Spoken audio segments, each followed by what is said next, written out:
This is Cutting Down the Nets. It's Wednesday, February 2nd. What a wild night of college basketball. Fun times. Party in the jungle, Auburn and Bama, and Texas Tech in the dogfight. I think the difference in that game, I think Chris Beard's players really like playing for him. But in this situation, I think Adams' boys run through a wall for him. Man, the crowd's nasty in that game. That's fun. Fun stuff. I promised myself today I would not bet North Carolina. They're overvalued. I don't care what my model said. It's just a sucker bet. And then Malik Williams is out, and I fell for it. And all it took was overtime, 2 technical fouls, phantom foul calls, people throwing stuff on the court. And it still almost wasn't enough. Wild times. So, 7-1 today. I don't know what to tell you. I really don't. I've been hot before. I've had big days before, but to be performing at this high of a clip over, now like a week and a half, on top of a good season. It's fun stuff. It's really fun. So if you're new here, welcome. What I do is I run an efficiency model.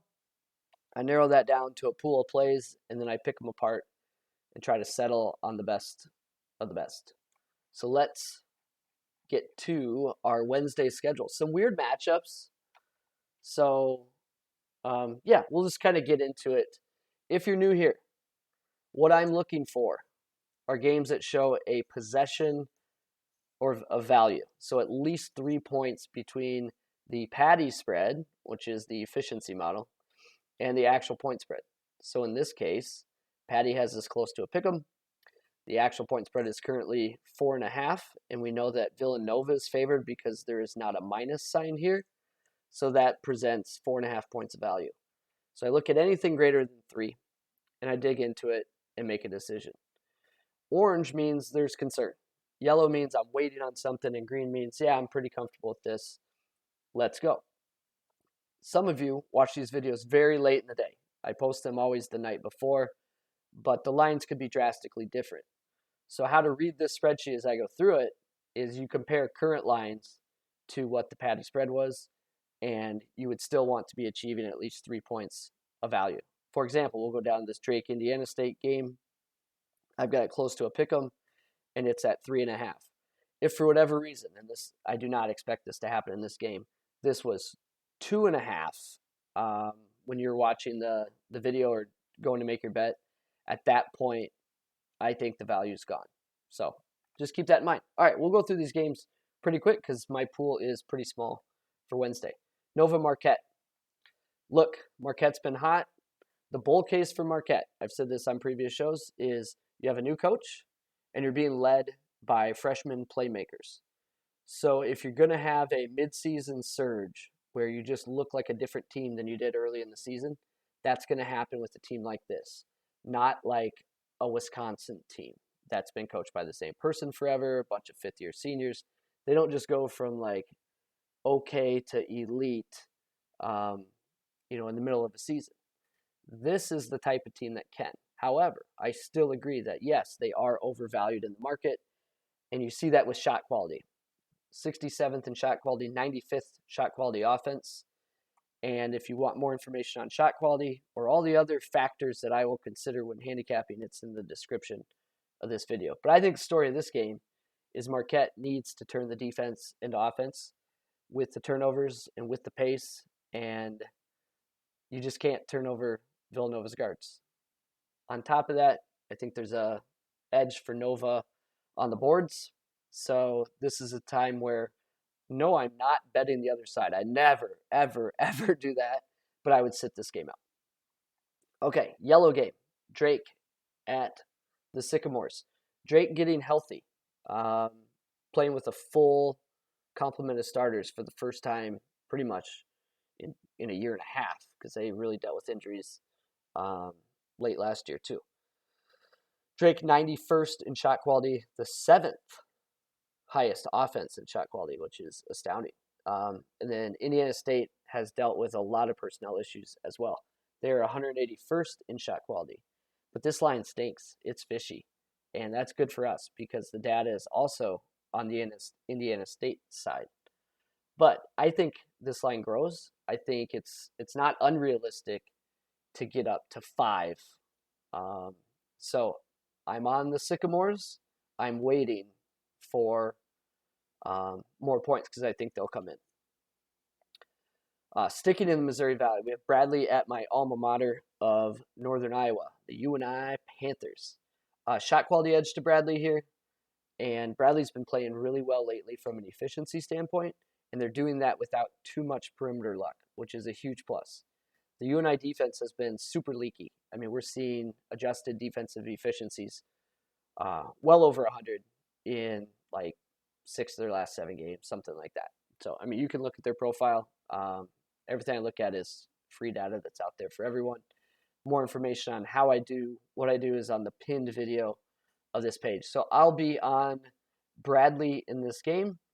I don't know if he'll grow or not, but I definitely want at least a possession. And yeah, I just have to make a decision as to the timing of that bet. Dayton at VCU. I'll spend a little more time on this game because it's a little tricky. From a line perspective, there was 1 5.5 out there as of right now, so I just grabbed it. If you get a 5, a 4.5, I don't know what the line will do. Dayton won the first game, barely, and people really like to bet the opposite side in the second game when teams meet, and for good reason.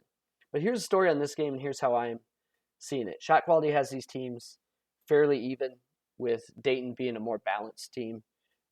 No surprise that VCU is elite defensively, and they've really struggled offensively. And their offense showed signs of life where it's like, okay, if this offense starts clicking, like this team is dangerous. But the offense certainly has stalled in the last handful of games. So when they played the first game, here's what happened. As expected, from a matchup perspective, Dayton turned the ball over 15 times in 60 possessions. So that's a 25% turnover rate. Not good. But they won the game. And they won it without shooting well. And they won it without dominating the boards. So from a matchup perspective, there are turnover concerns for the Flyers here. But the fact that they got the last one done without either shooting well or rebounding while still turning over tells me 5.5 points is too many for this game. So that's the side I'm on. I'm going to cover Arkansas, Georgia, just because this line, I think, opened at 9. I'm not betting it. But if you look at the matchup of that game, there are matchup advantages everywhere for Arkansas. Turnovers, rebounds, offensive rebounds, defensive rebounds, free throw rate. I just don't like the spot of laying double digits on the road in a conference game against an inferior opponent. Just not great. I'm going to cover this game just because I think there will be some interest in it. Here's why. It's at 2 o'clock in the afternoon. Florida at Missouri. I'm not betting this game. It's in gray. I'm not even considering it. But data favors the Missouri side slightly. Again, not betting it, but I know when there's a game on at 2 o'clock, people want to bet it. So that's the lean. I don't love it. Missouri obviously has shown a ceiling at times, and we know what their floor can look like. But we haven't seen their floor as much as we did early in the season. A lot of orange games on some quirky matchups, and we'll just kind of close out the slate here. So UMBC and Albany favors the Albany side, but shot quality has a big edge to UMBC, and there's no matchup edges in that game, so that's a pass. Illinois State's without Cy Chapman, and if you look at these two teams' profiles, they've got some outliers there. Illinois State had an outlier against Evansville, and Loyola had one against SIU. So it's just weird. It's hard to cap because, there's some inconsistent data there. Navy at Lehigh looks good on paper. Shot quality has it fairly close, but Navy's pulled down by some offensive clunkers, and Lehigh's been like unconscious from deep. So that's a pass. Citadel, look at their shot quality. It's like, I don't know, whatever their record is. I think shot quality has them with like 7 more wins. And to have these teams that close in shot quality and having to lay 16 points, look, Furman's good. It's going to be fast-paced, but I'll pass on that. This one's almost yellow. It's USC Upstate It's a short road favorite, which I don't like. Um, but I don't know. I think Upstate's been running a little hot from 3, and there's just not enough edges on either side. Just two rough teams. Binghamton, Stony Brook, lean the Stony Brook side, not betting it. UMass Lowell, lean the main side, but the shot quality strongly favors UMass Lowell, so avoiding that. And then Chicago State, from a point per possession standpoint, um, it matches up as a value play against Abilene Christian. But from a matchup standpoint, you have one of the worst ball handling teams in the country facing one of the most aggressive defenses in the country. So that's a 100% stay away. And then no matter how bad Delaware State is, we're asking Coppin State to lay double digits on the road. So I'll pass on that. So we're left with Dayton plus 5.5. I don't know which way the line will go. It's kind of like projecting like ownership in like DraftKings tournaments.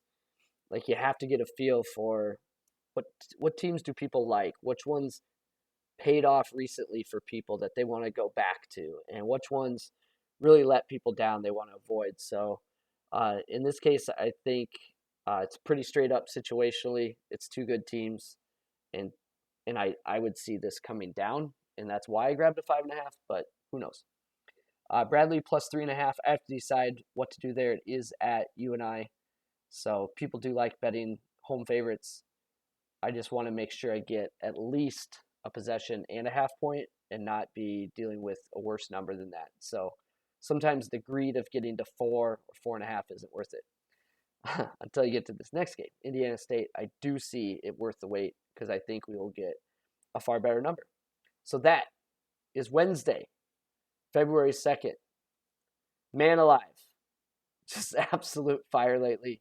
It's a lot of fun. I appreciate you stopping by.